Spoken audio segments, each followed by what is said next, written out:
একটু কমেন্ট করে জানাবেন।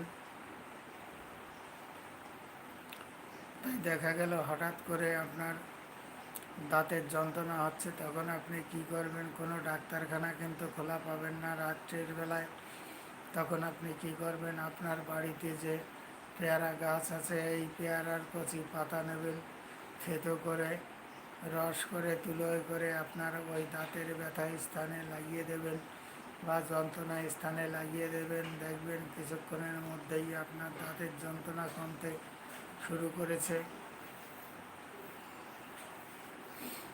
এছাড়াও কিন্তু আপনি রসুন তেল ব্যবহার করতে পারেন। আমরা যে রসুন খাই, এই রসুনের তেল বের করে নেবেন, নেওয়ার পরে তুলোয় করে আপনি আপনার দাঁতের যন্ত্রণা স্থানে লাগাবেন।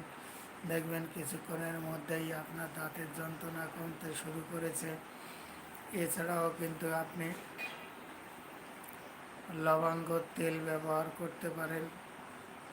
আমরা যে লবঙ্গ গরম মশলার ক্ষেত্রে খাই, সেই লবঙ্গ তেল বের করে নিয়ে তুলোয় করে আপনার ওই দাঁতের ব্যথা স্থানে বা যন্ত্রণা স্থানে লাগাবেন। দেখবেন কিছুক্ষণের মধ্যে